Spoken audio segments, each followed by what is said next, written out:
الحمد للہ رب العالمین والصلاة والسلام علی اشرف الانبیاء والمرسلین وعلی آلہ الطیبین واصحابہ الطاہرین اما بعد فاعوذ باللہ من الشیطان الرجیم بسم اللہ الرحمن الرحیم یا ایہا الذین آمنوا اتقوا اللہ حق تقاتہ ولا تموتن الا وانتم مسلمون صدق اللہ العظیم وصدق رسولہ النبی الکریم الامین ان اللہ وملائکتہ یصلون علی النبی یا ایہا الذین آمنوا صلوا علیہ وسلموا تسلیما اللہم صلی علی سیدنا و مولانا محمد وعلی آل سیدنا و مولانا محمد وبارک وسلم وصلی علیہ صلاۃ و سلاما علیک یا رسول اللہ وعلی آلک و اصحابک یا حبیب اللہ۔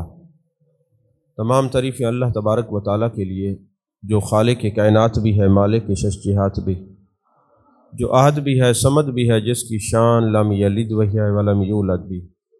لا تعداد ہدیہ درود و سلام بارگاہ سید الانام، شفیع رحمت، والی امت، شاہ خوباں، جان جانا، شہنشاہ حسینہ، سید سروراں، سیاہ لا مکاں، تتمہ دوراں، سرخیل زہرہ جمالا، رازدان ما اوہا، شاہد ما طغا، صاحب علم نشرہ، معصوم آمنہ، احمد مجتبیٰ، حضرت محمد مصطفیٰ صلی اللہ علیہ وآلہ وصحبہ وبارک وسلم کی دربار ناز میں اپنی عقیدتوں، ارادتوں، محبتوں کا خراج پیش کرنے کے بعد، عزیزان محترم، ہمارا اصلاح معاشرہ کے حوالے سے جمعۃ المبارک پہ پروگرام قسط وار چل رہا ہے۔ میرے آقا کریم صلی اللہ علیہ وسلم جب لوگوں کو تبلیغ کرتے، جن کو دولت ایمان نصیب ہوتی، ان کا شمار دنیا کائنات کے اعلیٰ درجے شرف صحابیت میں ہو جاتا، اور جو نہ مانتے میرے محبوب علیہ الصلوۃ والسلام کے قلب نازنی پہ بوجھ بنتا، گراں گزرتا۔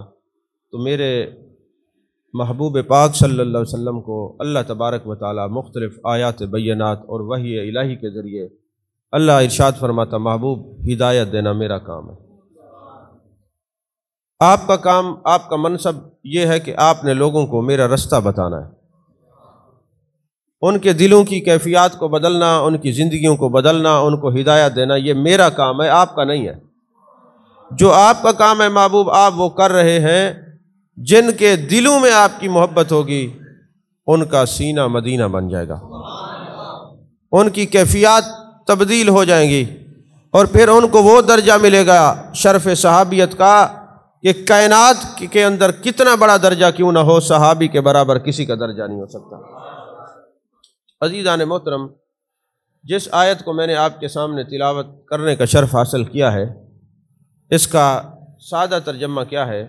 اے ایمان والو، اللہ سے ڈرو، اور ایسے ڈرو جیسے کہ ڈرنے کا حق ہے، اور اس حالت میں تم اللہ کے پاس جاؤ، اس حالت میں تمہیں موت آئے کہ تم مسلمانوں میں سے ہو۔ اتنی بات اگر آپ کو سمجھ آ گئی ہے تو اگلی بات جلدی سمجھ آئے گی۔ اے ایمان والو، اللہ سے ڈرو، اور ایسے ڈرو جیسے کہ ڈرنے کا حق ہے، اور اس حال میں تمہیں موت آئے کہ تم مسلمان ہو۔ بس پہلا جو جملہ ہے وہ آپ کو سمجھ میں آ گیا۔ اگلی بات یہ ہے کہ اس حال میں مرو کہ تم مسلمان ہو۔ کیا میں یہ جرات کر سکتا ہوں کہ میں آپ سے پوچھوں کہ لفظ مسلمان کا مطلب کیا ہے؟ اب جس کو پتہ ہی نہ ہو کہ مسلمان کا مطلب کیا ہے، وہ مسلمان مرے گا کیسے؟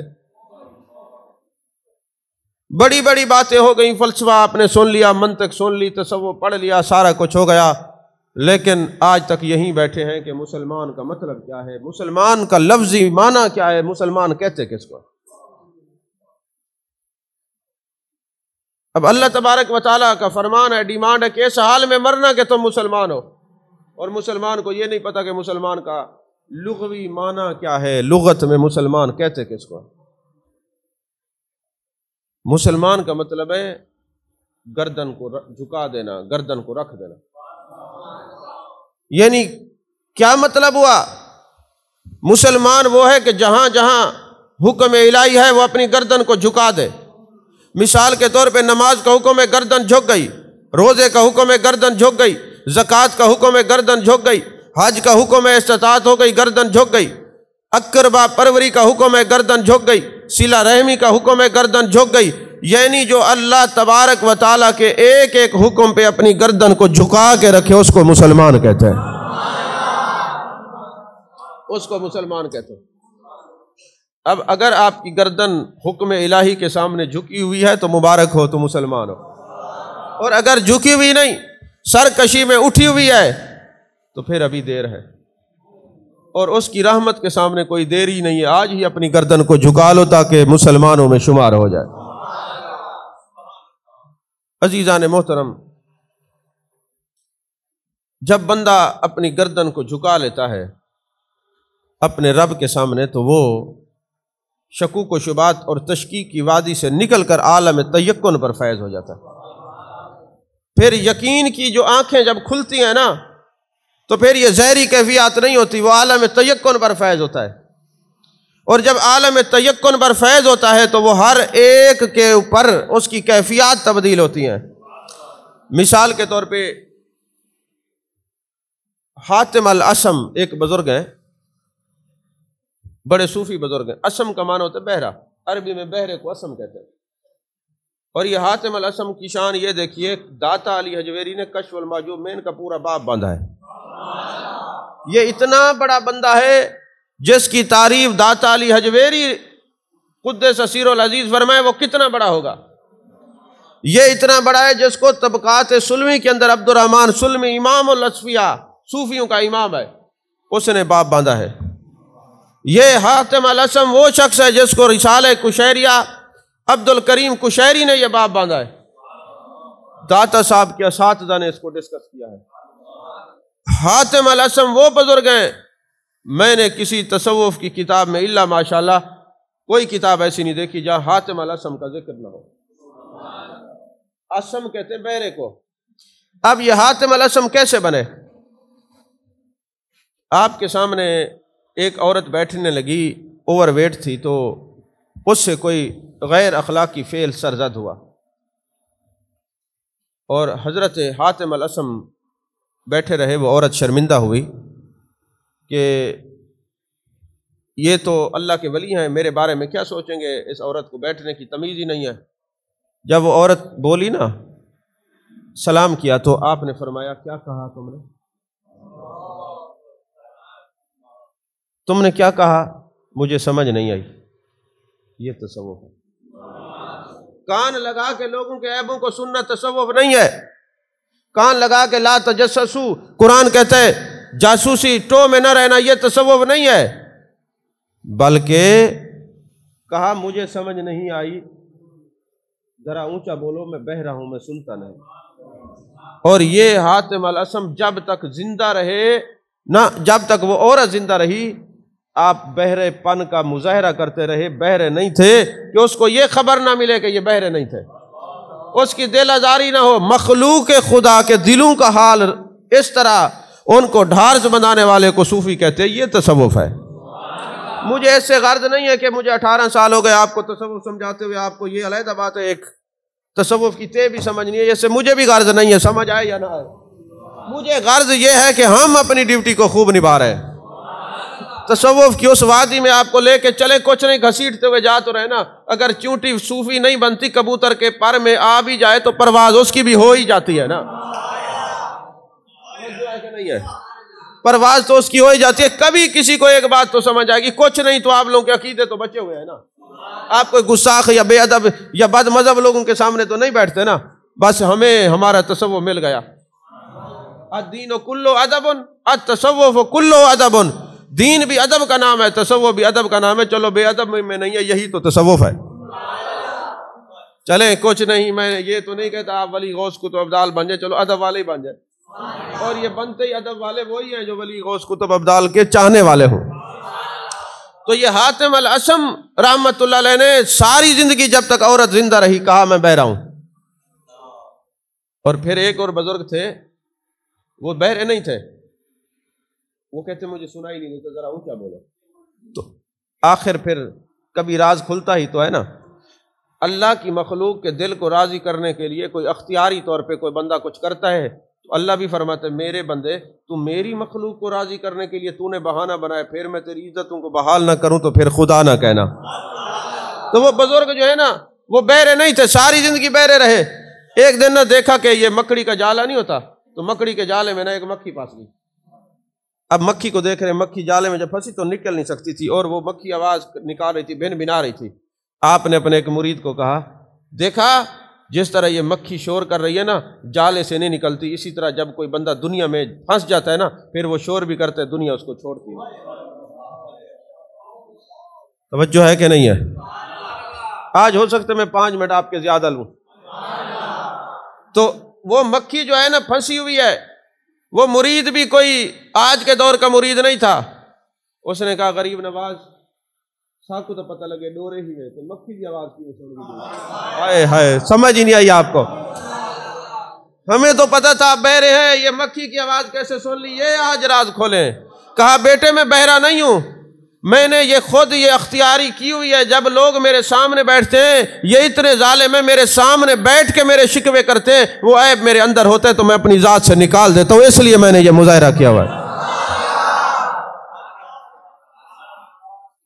یہ تصوف اتنا آسان نہیں ہے بیٹے، بہت مشکل کام ہے. تو حضرت حاتم الاسم فرماتے ہیں مجھے جب 4 باتوں کا علم ہوا میں دنیا سے بے پرواہ ہو گیا، میں نے اپنے خالق سے رابطہ جوڑ لیا. 4 باتوں کا علم ہوا. جب کسی بات کا علم ہو جاتا ہے نا کیفیات بدلتی ہیں کہ نہیں بدلتی. تو حضرت حاتم الاسم کہتے ہیں 4 باتوں کا جب علم ہوا میرا دنیا سے رابطہ کمزور پڑ گیا، خالق کے کائنات سے رابطہ مضبوط ہو گیا.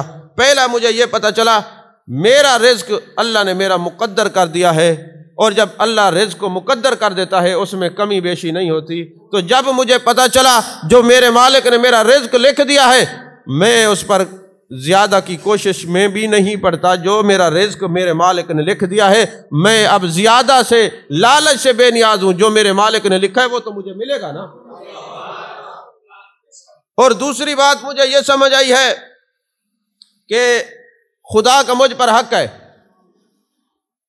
میرے سوا اس کو کوئی ادا نہیں کر سکتا، لہٰذا جب کوئی اور ادا نہیں کر سکتا میں اس خالق کے کائنات کے حقوق کو ادا کرنے میں ہمہ وقت لگا رہتا ہوں، کسی کی طرف توجہ ہی نہیں کرتا. اور تیسرا یہ ہے کہ میرا کوئی طالب ہے، مجھ سے کوئی محبت کرتا ہے، مجھے کوئی ڈھونڈتا پھرتا ہے، میرے پیچھے پیچھے ہے، میں اس سے بچ نہیں سکتا، وہ ہے موت. میں اس کی تیاری میں مشغول ہوں، وہ موت ہے، اس سے میں بچ نہیں سکتا، میں اس کی تیاری میں مشغول ہوں. اور چوتھا یہ ہے کہ کوئی میرا مالک ہے جو ہمہ وقت مجھے دیکھ رہا ہے اور ہمہ وقت مجھے دیکھتا ہے.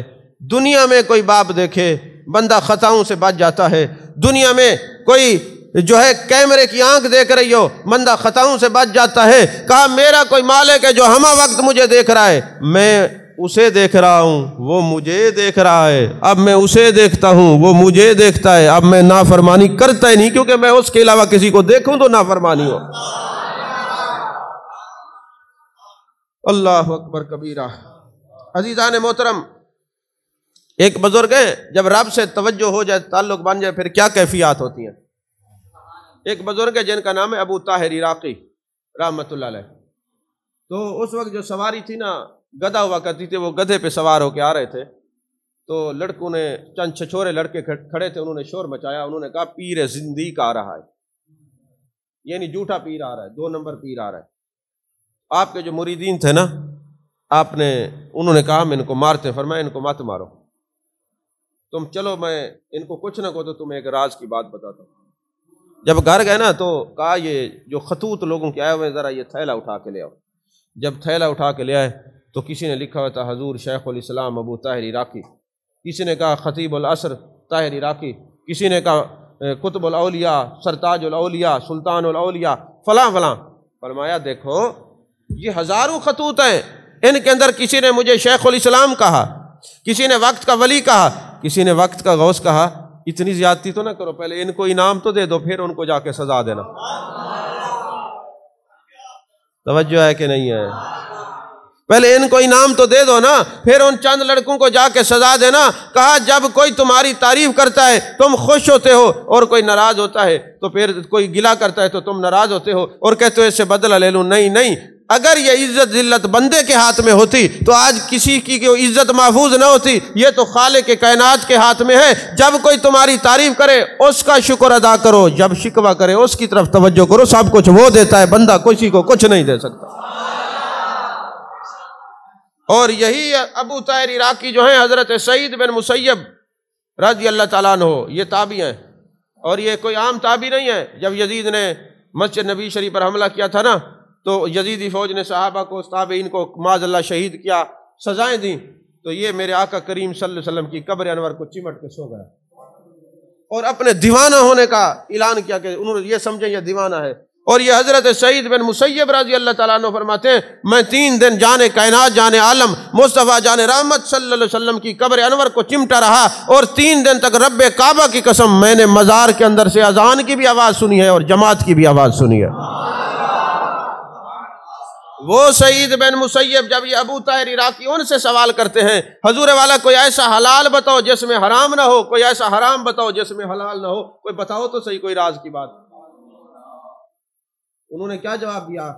فرمایا ذکر اللہ حلال لیس فیہ حرام، اللہ کا ذکر وہ حلال شے جس میں حرام کا شبہ نہیں، وذکر غیرہ حرام لیس فیہ حلال، فرمانے لگے غیر کا ذکر حرام ہے، جب بھی کوئی کرے گا اس میں حلال کا شبہ نہیں، اور حلال اللہ کا ذکر ہے اس کے اندر حرام کا شبہ نہیں ہو سکتا۔ تم غیر کی بات کیوں کرتے ہو؟ جب کرنی ہے اسے یار کی بات کرو نا، غیروں سے امیدیں کیوں وابستہ کر رکھی ہیں؟ جب بات کرو اس کی کرو، جب کسی سے ذکر کرو اس کا کرو، جب توجہ کرو اس کی طرف کرو، غیر کی طرف کیوں کرتے ہو؟ اس لیے تو فرمایا قل ان صلاتی و نسکی و محیای و مماتی للہ رب العالمین، محبوب ان کو فرما دیجئے میرا نماز روزہ زکوٰۃ قربانی زندگی موت سب اللہ کے لیے ہے۔ اور میں یہ کہتا ہوں اس آیت میں راز کیا ہے کہ ولا تقولوا لمن يقتل في سبيل الله اموات بل احیاء ولکن لا تشعرون، جو اللہ کے راستے میں جس کو موت آ گئی وہ زندہ ہے، تمہیں شعور نہیں۔ جس کی صرف موت اللہ کے لیے ہو وہ تو زندہ، جس کا سب کچھ اللہ کے لیے، ان کی زندگی کا عالم کیا ہوگا؟ یہی وجہ ہے آج آپ کسی کو قبرستان میں دفنا کے آتے 2 گھنٹے کے بعد جائیں تو گورکن کو پتہ نہیں ہوتا یہ قبر کس کی ہے۔ آخر یہ بہاؤالدین زکریا نے کیا کام کیا؟ 800 سال 900 سال ہو گئے، آج تک بچہ بچہ ان کا نام جانتا ہے، دادے پردادے کا نام نہیں۔ داتا علی حجویری کو جانتا ہے، بابا فرید الدین کو جانتا ہے، حضرت خواجہ نظام الدین کو جانتا ہے۔ آخر وجہ کیا ہے؟ فرمایا وجہ یہ ہے انہوں نے اٹھنا بیٹھنا کھانا پینا زندگی موت اس کے لیے رکھی ہے۔ جب موت اس کے لیے ہو تو وہ زندہ ہونے کا اعلان کرتے ہیں، جن کا سب کچھ ان کے لیے ہو ان کی زندگی کا عالم کیا ہوگا؟ عزیزان محترم، ایک بزرگ ہیں حضرت شقیق بلخی، یہ بات کو سنیے گا اور دل کی تختی پہ لکھیے گا، اگر آج بھی آپ کو سمجھ نہیں آتی تو پھر کبھی سمجھ نہیں آئے گی۔ حضرت شقیق بلخی سے کسی نے پوچھا حضور زندگی اور موت کا فلسفہ تو بیان کیجئے۔ فرمایا جو اس کا فرما بردار ہے وہ زندہ ہے، جو اس کا نافرمان ہے وہ مردہ ہے۔ فرمایا جو اس کا فرما بردار ہے وہ زندہ ہے، جو اس کا نافرمان ہے وہ مردہ ہے۔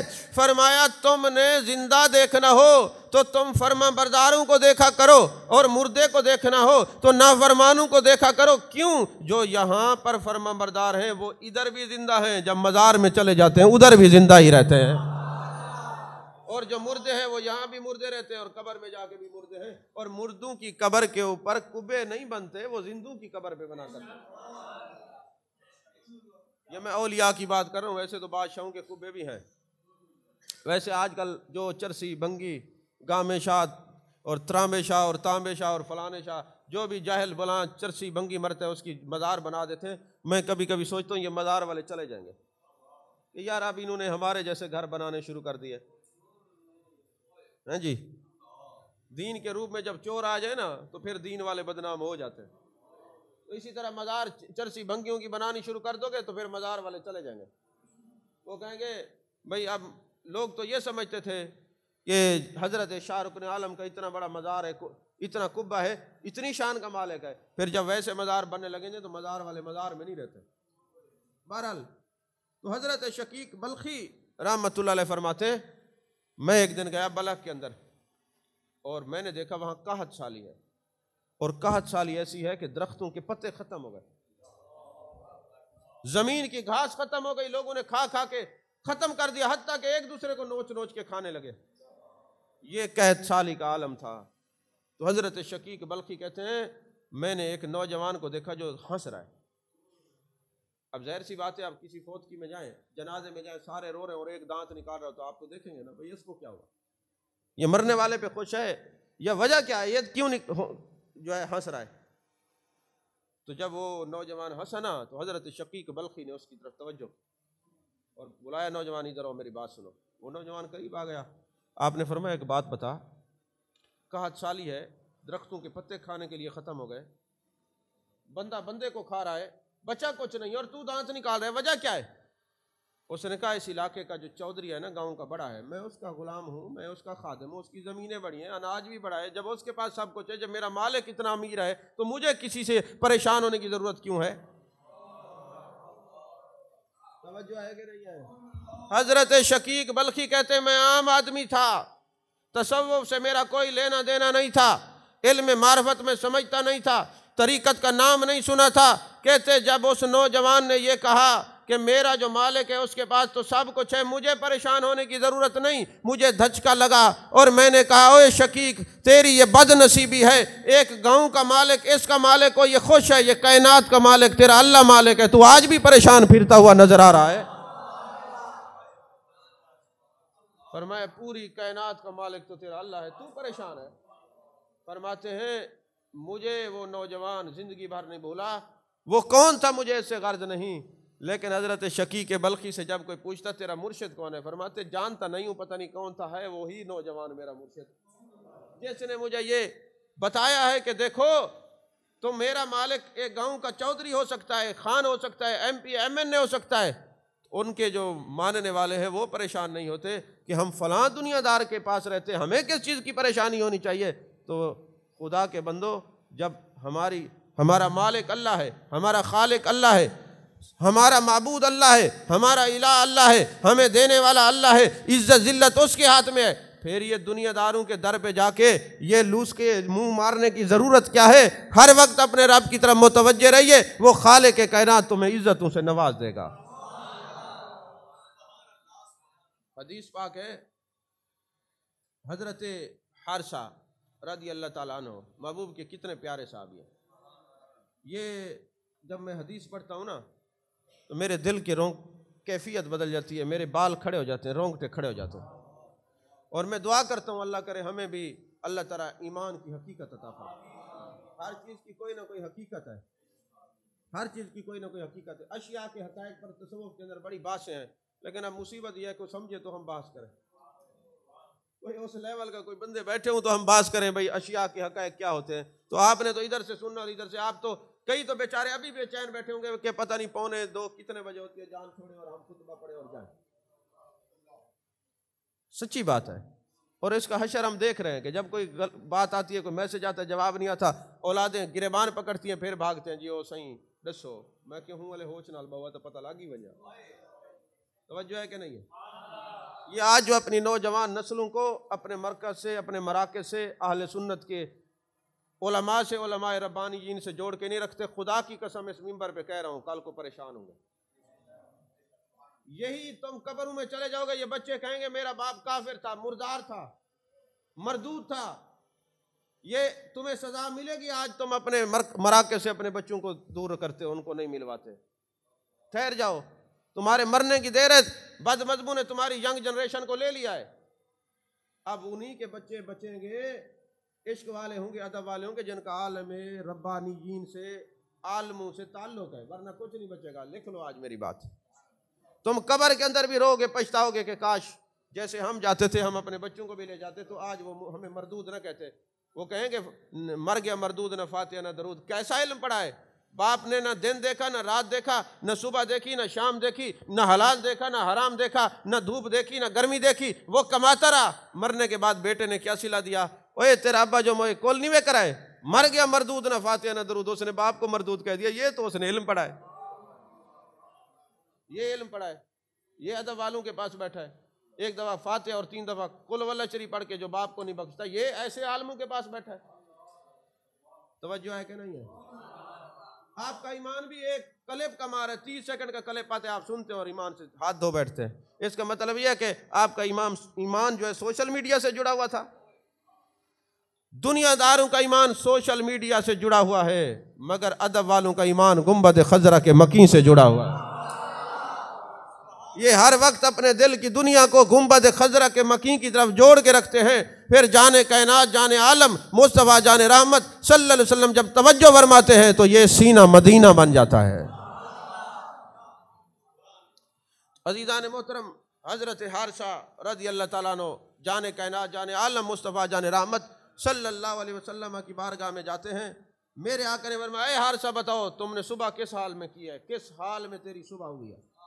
تو حضرت حارثہ نے کہا کہ اللہ کی حقانیت پر ایمان رکھتے ہوئے میری صبح ہوئی ہے۔ وَبِالْآخِرَاتِ هُمْ يُوقِنُونَ، ایقان کا ذکر قرآن میں آئے، اور ایقان کہتے تیقن کو، یقین کے اعلیٰ درجے کو۔ تو فرمایا بات یہ ہے کہ عرض کی یا رسول اللہ صلی اللہ علیہ وسلم میں نے اللہ کی حقانیت پر یقین رکھتے ہوئے صبح کیا ہے۔ میرے آقا نے فرمایا اے حارثہ تم غور کرو تم کیا کہہ رہے ہو، تم غور کرو تم کیا کہہ رہے ہو۔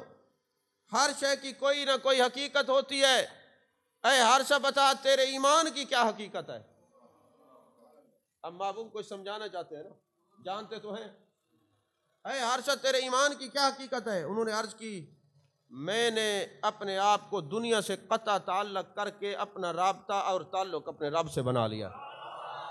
ایک ایک حدیث کے جملے پہ غور کرتے جائیے۔ میں نے دنیا سے منہ موڑ کر قطع تعلق ہو کر اپنے رب سے جو ہے نا میں نے رابطہ کر لیا ہے، اور اس کی اب علامت یہ ہے یا رسول اللہ پتھر بھی، سونا بھی، چاندی بھی، مٹی بھی میرے نزدیک برابر ہو چکی ہے۔ کوئی آپ نے غور یا تو آپ کو سمجھ ہی نہیں میں نے کیا کہا۔ جب سے اس خالق سے رابطہ جڑا ہے نا، اب پتھر پڑا ہو تو وہی ہے میرے سامنے، سونا پڑا ہو تو تب بھی پتھر ہی پڑا ہے۔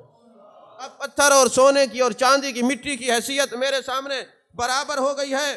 میں نے اپنے رب سے لو لگا لی ہے، دن کو روزہ رکھتا ہوں، رات کو ساری رات قیام کرتا ہوں۔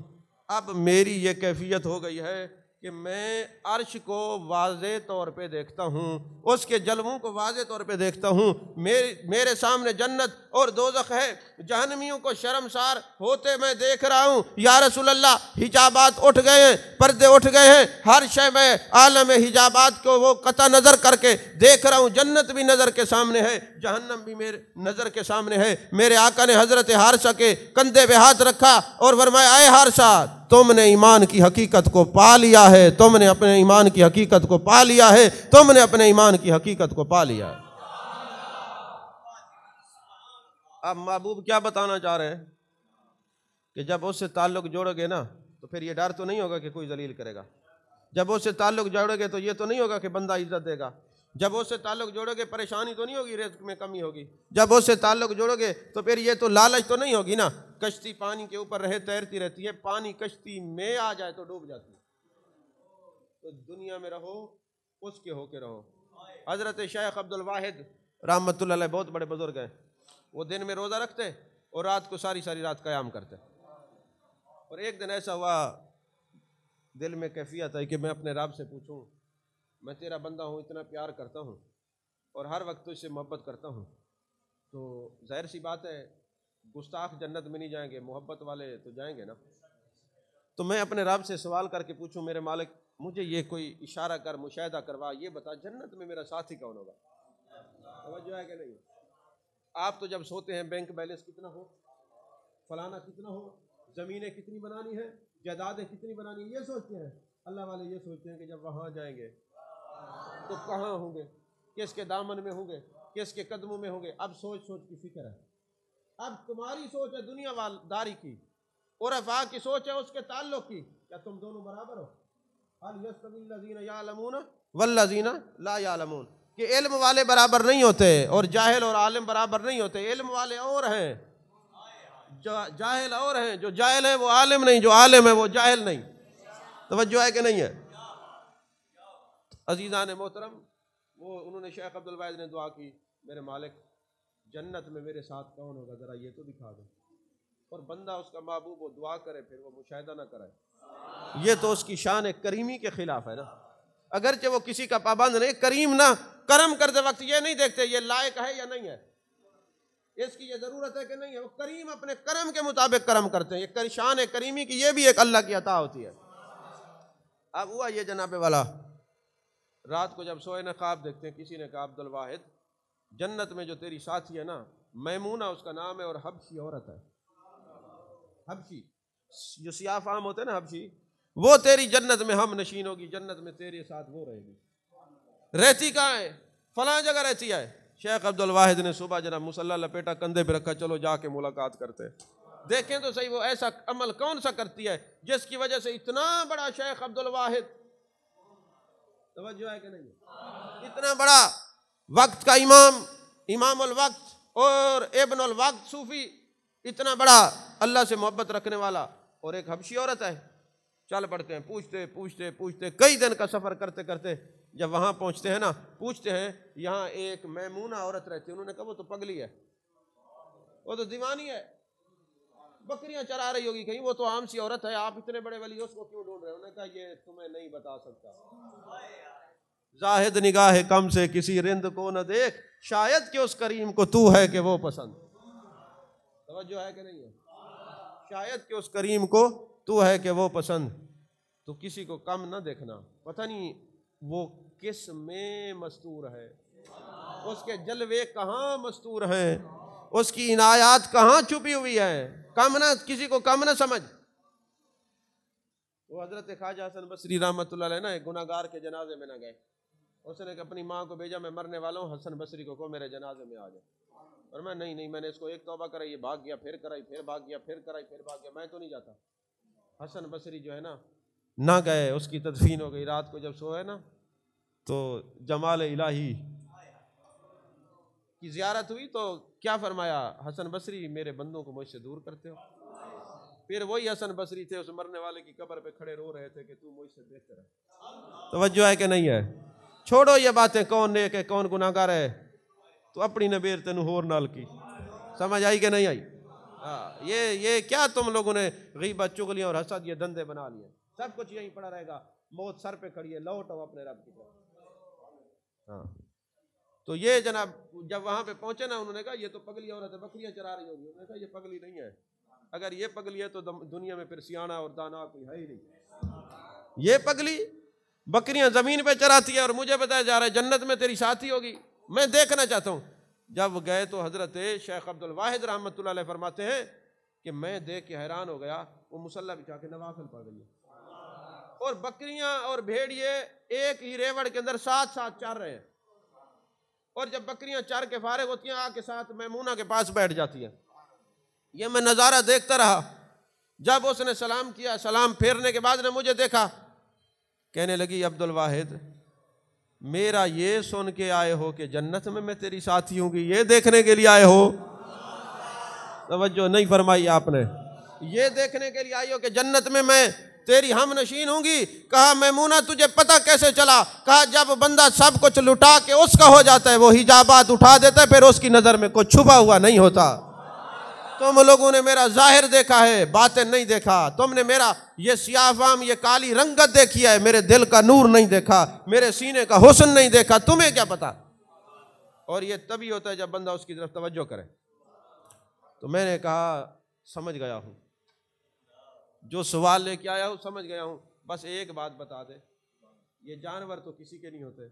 یہ بھیڑیا کا کام ہے بکریاں کھانا اور بکریوں کا کام ہے بھیڑیے سے ڈرنا. یہ کٹھے چل رہے ہیں، یہ تو راز بتا دے. فرمایا یہ میری ملکیت میں ہے. جب ان کا مالک اس سے جڑا ہوا ہے تو پھر وہ اتنا بھی خیال نہیں کر سکتا، ان کو بتا نہیں سکتا کہ تیرا جو مالک ہے وہ میری طرف متوجہ ہے، خیال کرو اب نقصان نہیں کرنا. تو یارو اپنے تعلق کو اپنے رب سے مضبوط کر لو، اپنی توجہات کو، اپنی تمام معاملات کو اپنے رب کی طرف متوجہ کر لو۔ آج ہم جو مارے پھرتے ہیں، پریشانیاں ہماری جان نہیں چھوڑتی، اس کا سبب کیا ہے؟ ہم نے سب کو اپنے اوپر مسلط کر رکھا ہے، اس لیے ہم پریشان ہیں۔ اور جب ہم نے اپنے آپ کی توجہ کو رب کی طرف متوجہ کر لینا ہے، پھر کوئی پریشانی نہیں۔ اور پھر جب زمین والوں سے رابطہ کٹ جائے، پھر آسمان والوں سے رابطہ مضبوط رہتا ہے۔ یہ آپ نہ سوچیں کہ ہم 2 نمبری بھی کریں اور نمازیں بھی پڑھیں، تو ہم جناب سود بھی کھائیں اور اللہ اللہ بھی کریں، ہم جناب والا لوگوں کے مال و متاع بھی ہضم کر جائیں اور پھر ہم جا کے 10 حج بھی کریں، ایسا نہیں ہے۔ زمین والوں سے رابطہ اچھا رکھو، آسمان والوں سے رابطہ خود بخود مضبوط ہو جائے گا۔ اللہ میری حاضری کو قبول فرمائے، آمین۔ وآخر دعوانا الحمدللہ رب العالمین۔